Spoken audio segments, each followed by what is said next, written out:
This is the Our York Media Podcast, an audio and video production that features the good news makers of York County, Pennsylvania. I'm your host, Rebecca Hanlon.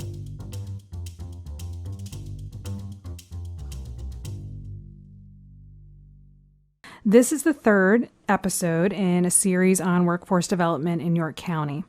The title sponsor for this episode is York Electrical Institute, where youth and adults receive training for careers in the electrical, construction, and maintenance fields.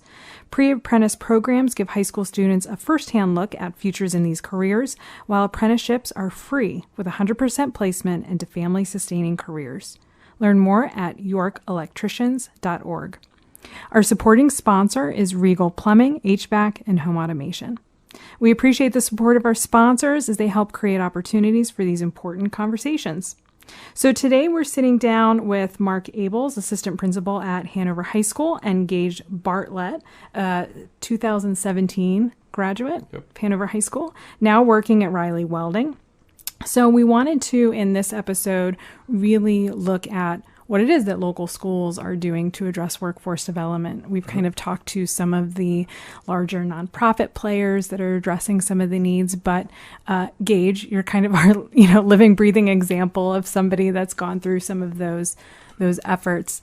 Marc, we'll start off with you if you want to give us kind of just an introduction to who you are and your role at the school related to some of this. Yep. Thank you for having us. I'm proud of Gage and we're proud to be here. I am the assistant principal of Hanover High School. This is my fourth year there. Under the leadership of Dr. Scola, our superintendent. About 6 years ago, there was a practical nursing program that was in Hanover High School under his leadership. He removed that and put in a fully functioning metals lab with machining, welding, foundry, and other things like that. And through that, we were able to create a lot of programs, a lot of credentials that most importantly service the local community and are what's best for our students. Cool. Gage, tell us a little bit about who you are, just a little bit of background. I don't know. So you graduated from Hanover? Yeah, I graduated from Hanover year 2017. I started working pretty much shortly after graduating. I've been just working there ever since then till currently. Okay. Well, and I can, if you don't mind, I can talk a little bit about what Gage did within the program at Hanover High School. Well, I was going to say, so you mentioned 6 years ago is when you started putting some of those labs into the high school. What was it 6 years ago that you kind of noticed that really made that change for you guys to do that? Yep, great question. So I was not there during that time. I think what Dr. Scola did is he noticed by going into the workforce and going into the local industries and businesses that there was this huge need for labor, but specifically skilled labor. And that's the labor that gives us the middle to middle upper class sustaining jobs that we need. Yeah. In this country and in this community. So I think Dr. Scola realized that we needed those jobs in the local community. And as a result of that, we created a product that gave the community what it wanted and helped our students, because our students that didn't want to go to college, it gave them a strong need where they could go in the skilled labor and immediately start making a sustaining wage. You have a lot of local businesses in the Hanover area that you actually partner with for this, correct? Yes, we do. So what do those partnerships look like? Okay, perfect. So the foundation of all of our credentials, and we currently have 8 of them, 2 PD-approved programs, and then credentials that are industry recognized, and then also local micro-credentials. The foundation of all those is what's called an OAC, or an Occupational Advisory Committee. And every one of our programs has a robust section of local industries that pair up with us.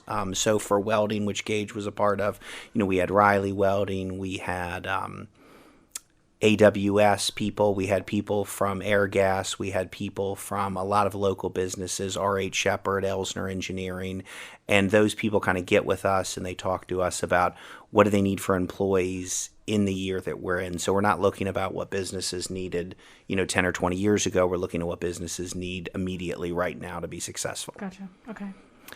So Gage, when was it that you were first introduced to some of those programs in school?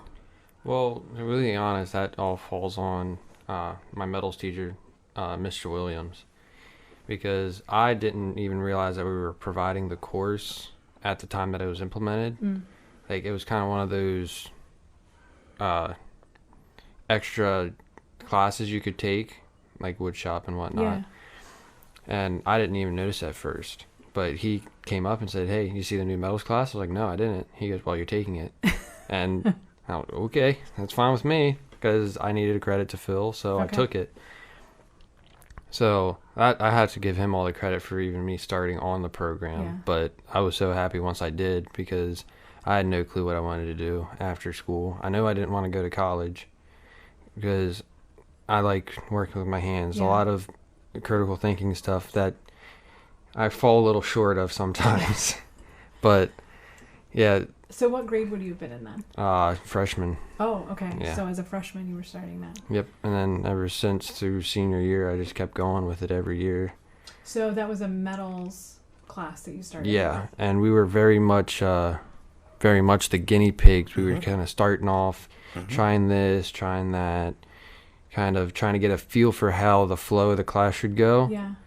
So it was definitely full sprint as soon as you hit that class, because we had one class kind of in the middle of the day. Okay. And then we had a full hour the last 2 periods. Once we hit the NOCTI program, which I think that was my second year, if I'm not mistaken. It was the last hour of school. We were just nonstop welding. And that's all Mr. Williams would have us do, is just weld. It's all different processes: TIG, MIG, stick, whatever. Yeah. But it was definitely a fun experience for sure to even start on it. Yeah. What did you like about doing early on in some of those classes? Early on, it was mostly just being able to take, because a lot of people work with wood, and a lot of people do this, and I personally didn't know anybody that was actively a welder. Like, I knew people that knew how to weld, kind of, and I thought it was just cool to see that you can take electricity to melt 2 pieces of hardened metal together. Yeah. So that fascinated me at first. And then once I seen that you can really lay the way certain processes on how you do it, you can make it look really good. Yeah. So then that caught me. And then seeing the grand scheme of it later on, when I started actually like kind of looking at jobs in the field, Yeah.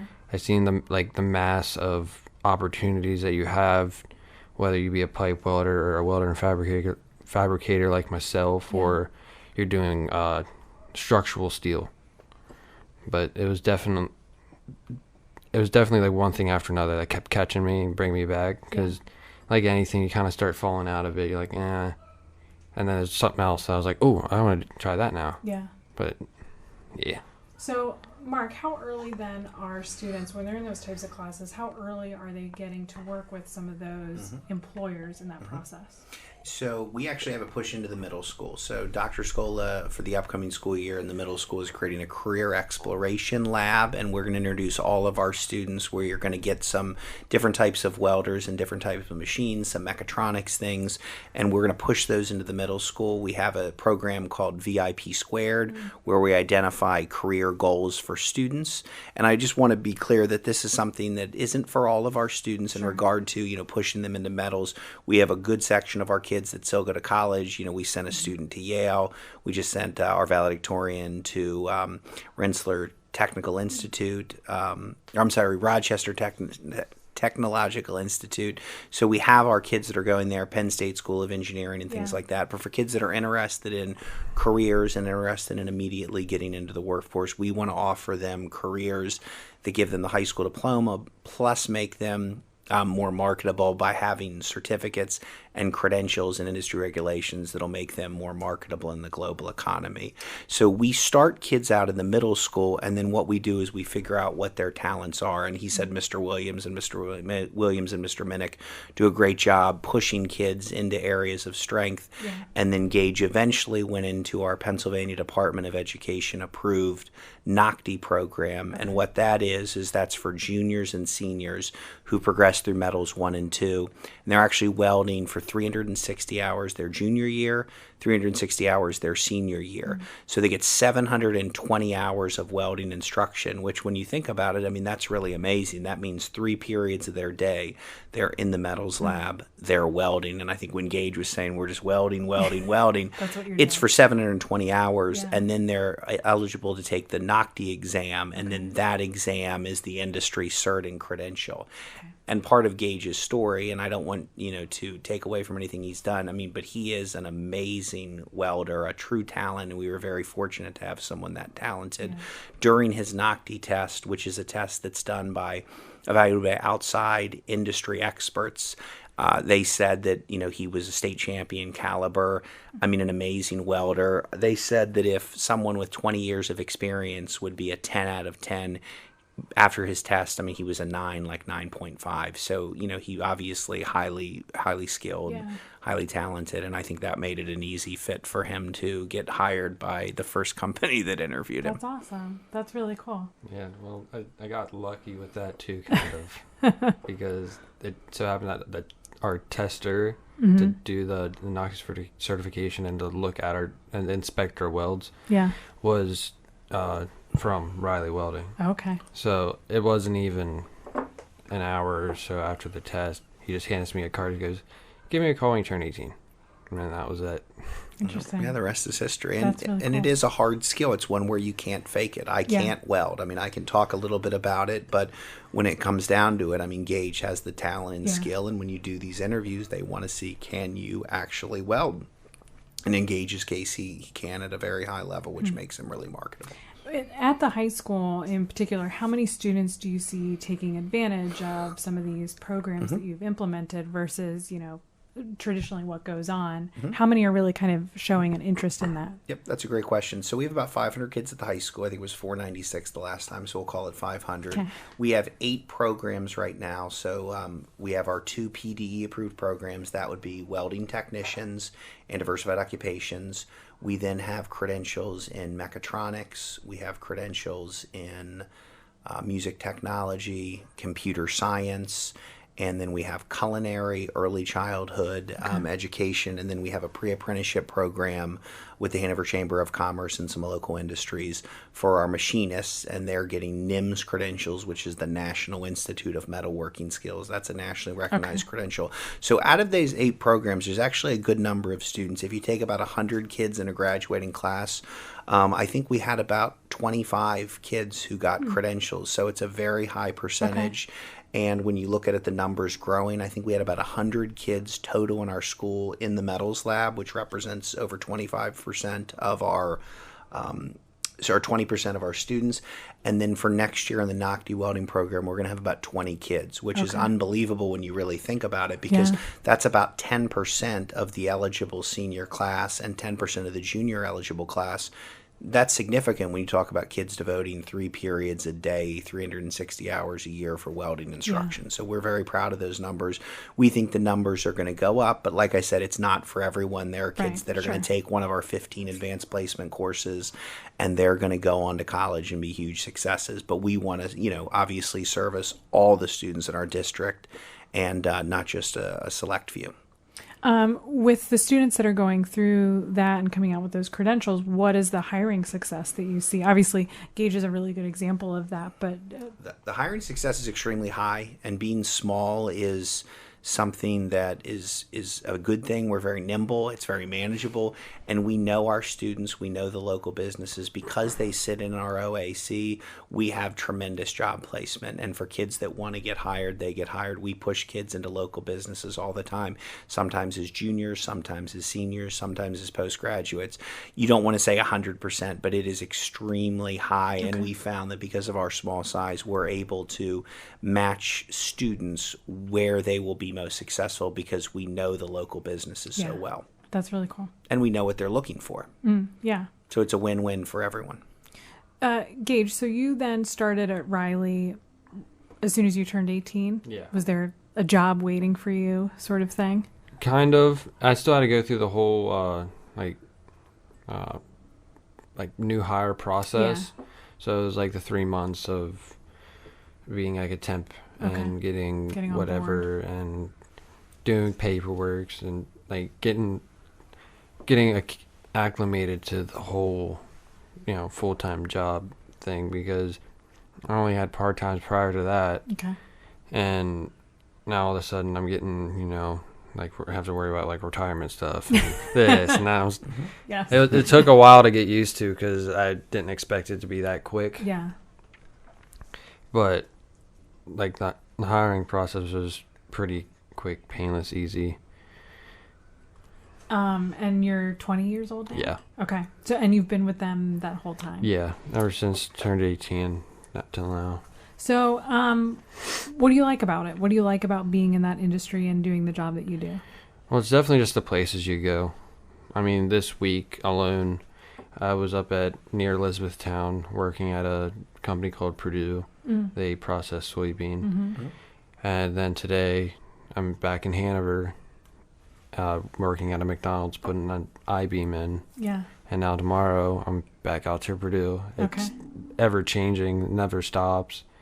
I mean, there are some down times where we get a little slow, so we're in the shop but we have jobs, like, waiting. Mm-hmm. So we're never, like, out of work, Yeah. if that makes sense.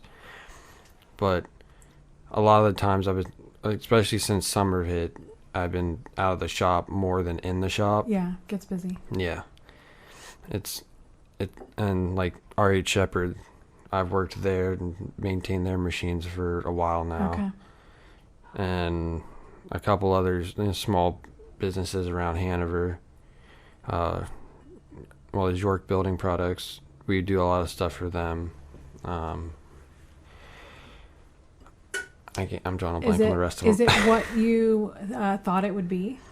It was more than I thought it would be, because when I started, and you kind of like look at the general like responsibilities for a welder and fabricator, it's not a very tall order. Mm-hmm. It's you get handed a print, you make it, weld it, make sure everything's good, send it out the door. Mm-hmm. But at Riley's, that might be your title, is just welder and fabricator, but you're much more than that, because you can be a field guy, and a lot of guys over there, they can machine,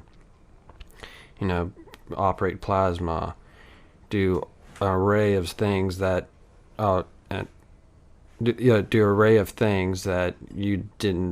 doesn't say in your job description per se. Yeah. And that's just that's what I got off of Google, because Yeah. I Googled welder and fabricator, and as soon as I hit Riley's, it was a completely different ballgame, which was actually better than I expected, because that was something I don't think I could have done just over and over and over again. Yeah. Yeah. So, obviously when we're kind of talking about workforce development in particular, and these jobs that people that employers need to fill, and that they're trying to get, people like yourself to go into, to get the training that's needed, and then go into it pretty early on. A lot of the stigma is related to dirty, dangerous job, or you don't make a very good living out of it. What would you say to those kind of stigmas that relate to it? I mean, dirty, yes. Sure. You do get dirty. Yeah. Yes. Yeah. But dangerous, not so much. There's so many different things that you have to go through to do something simple, because of OSHA and MSHA. Like, just to start on a job, you have to fill out some paperwork, lock out the machine, test the machine, then it's done. And that's just to maybe change a bearing. There's so many different certain steps and loopholes and stuff that you have to kind of like weave your way through to be able to get the job done. Yeah. They're not going to put you in a situation that, you can get hurt. Any company that I've ever worked with, they sometimes even provided us certain stuff, like cut-resistant gloves, just in case. Just because it costs more to them if you get hurt than it does to you. And then it looks bad on them. So it's like there's so many things that are there to prevent you getting hurt. I've only witnessed one injury, and it was minor. It was maybe just a slight, I think it was like 2 stitches on the finger. That's it. And that was just from user error. That wasn't from the machine turning on or whatnot. Sure. Yeah. and the whole, making not a good living, Yeah. you can definitely make a good living off it. It just takes time, experience, and certificates. Mm-hmm. So right now, I'm just kind of getting paid like the normal amount, I assume. Sure. Because there's a lot of guys there that have a bunch of different certificates that they've built up over time. Yeah. That you have to go and take and spend this much and take this much time off work so you can go and get these certificates. But you can definitely make a good killing from this. Yeah. And it's not like if you start at Riley's, you have to stay at Riley's.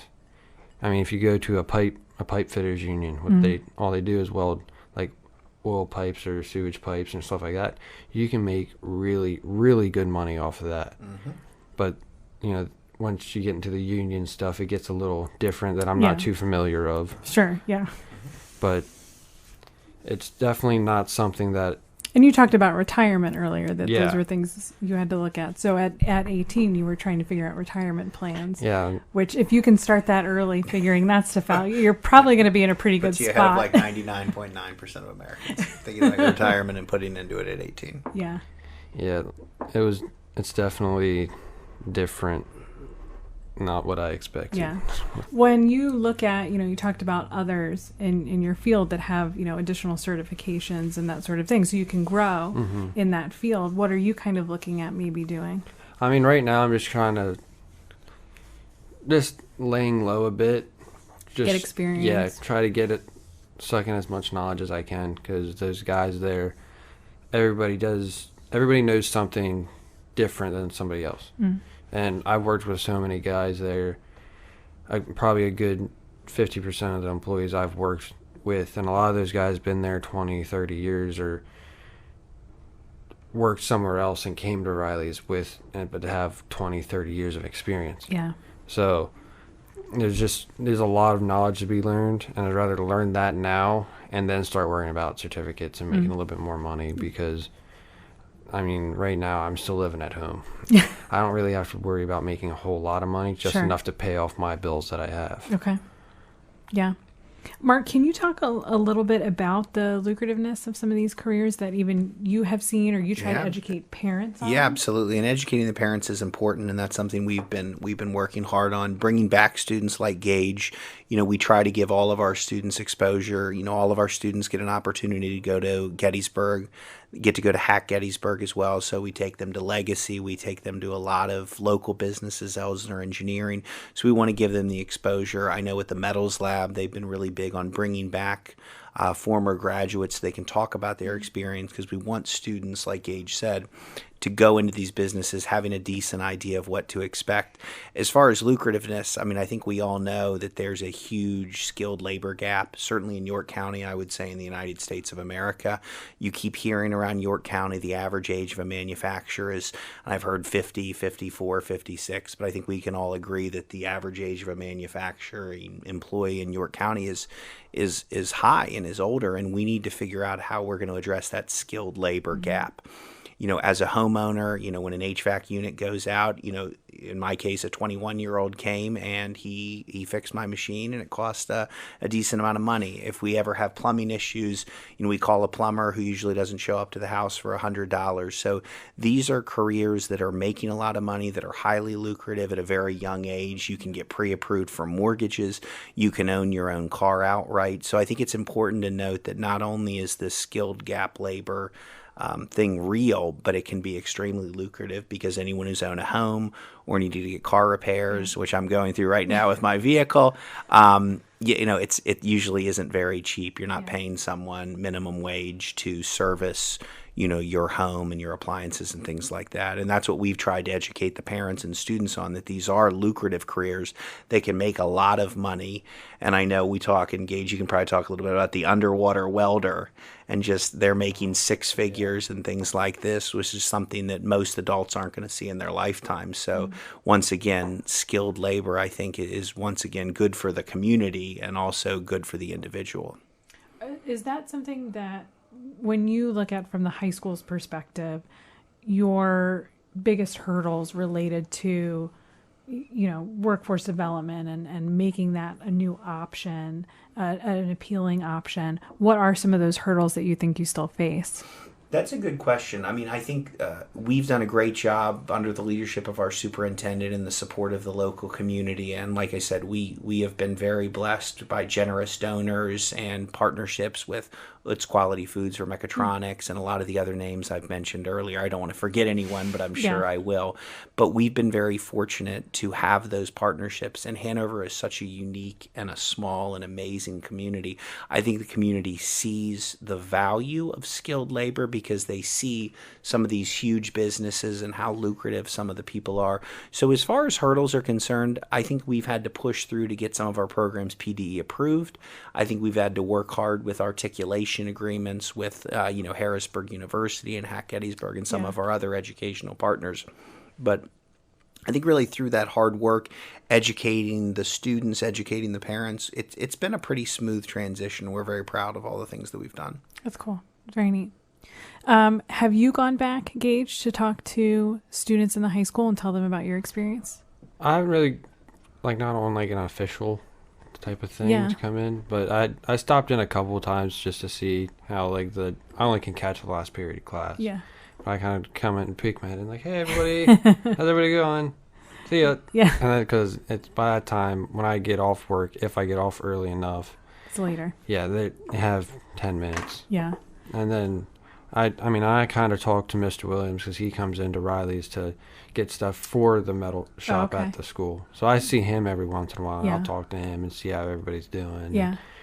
And, who I'll be looking at and possibly seeing sometime soon. And just kind of see what's going on.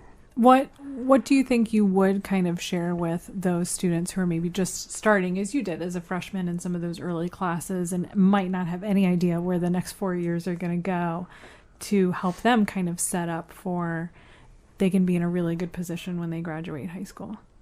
The biggest thing I could say to anybody starting the metals program is if you want to do it and just commit. And if you can just get through those 4 years and then all those, how many hours was it for welding? 720. If you can get through the 720 hours of welding, it's definitely worth it, and it will pay off. Yeah.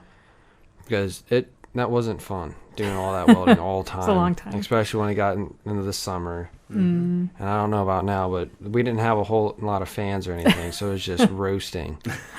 It was definitely an experience. Yeah. But even that, welding all that in that hot area really helped me with certain situations now, since I was actually working out in the field, because there's a lot of times that you're standing out in the sun welding for 5, 6, 7 hours straight. Yeah.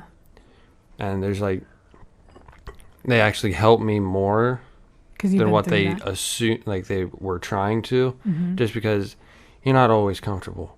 Sure. Yeah.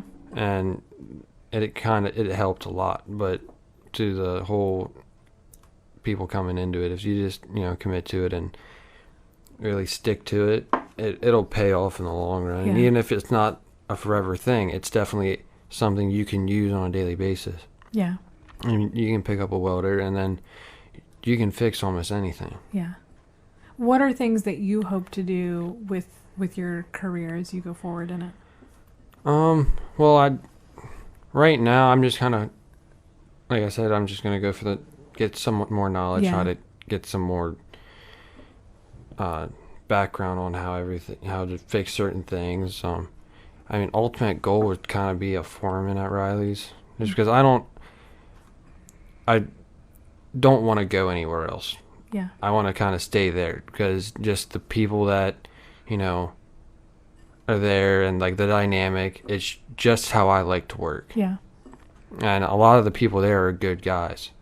And it's kind of, I think it'll be kind of unbeneficial to move somewhere else to somewhere that I'm not too sure that even if I can move up the ladder. Yeah. Well, and Mark, we had talked briefly before we started recording about how it's interesting that, at 18 years old, you've been there 2+ years now. That's really a nice stability for a lot of these businesses to have, somebody stay and they don't jump around. And And I think that is one of the benefits of how we've structured it with the occupational advisory committees, with the pre-apprenticeships, with the placement of individual students, is businesses see that they get a return on investment, which obviously for-profit businesses need to see, but they're not trying to train the person, for a month and have them leave or have them decide it isn't for them. So I think with the programs that we've put into place at Hanover Public School District, the Career Exploration Lab started at the middle school, the VIP Squared program, we're getting students into where they need to be, whether that's career or college ready. And like you said, I truly do think 2 years is a good starting point. I mean, you think of how many people start a job at 18 and stay in that for multiple years. And, Gage, I think, said it really, really well earlier about how he's learning so much and he's looking at other people and learning from their experiences, probably something that I wouldn't have been smart enough to say when I was 20 years old. But I do think it's important just to note that, these programs are helping students and helping the community. And most important, they're best for kids. Yeah. What do you think is needed next? I mean, obviously, a lot of the efforts that are done now with workforce development, they're somewhat reactive. Mm-hmm. These problems already existed, and these programs were created to then fill these gaps. Mm-hmm. But when it comes to kind of, next steps or taking it to the next level, what do you see as that opportunity? Personally, I mean, I see this as a program, or these programs need to start expanding. I know there are other school districts that are working on kind of doing what we're doing, but I think career exploration, career training is really important, and I think it should start at the high school level, and it should be talked about in the middle school level. So in my opinion, speaking on behalf of myself here, I think career exploration opportunities, they really need to be pushed out from a variety of different sources, kind of a statewide, locally, and things like that, because these are jobs that must be filled, that need to be filled, and these are jobs that if we don't train the next generation for, we're not going to have workers who can fill these spots.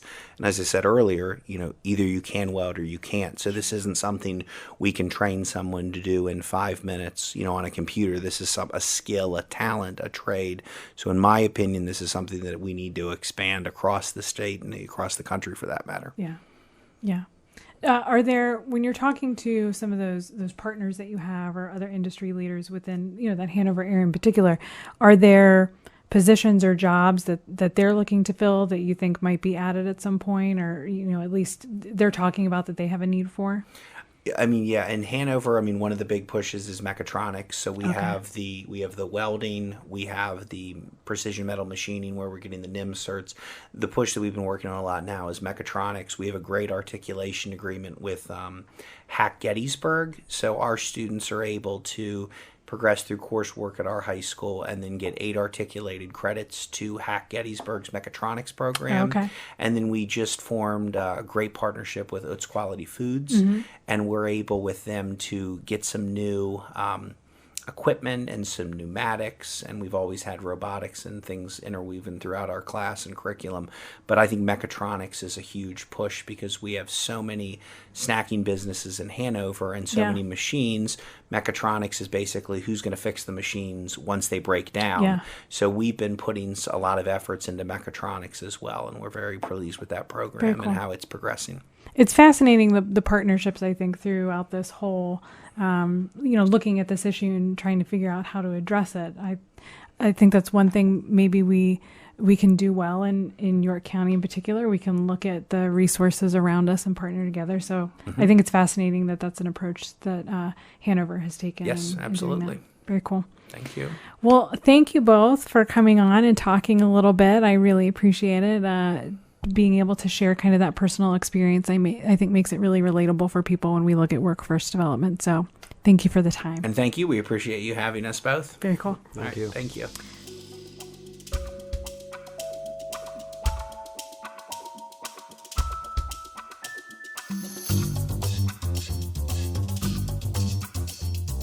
Thanks so much for listening. For more information on Our York Media and our Good News Initiative, you can visit ouryorkmedia.com.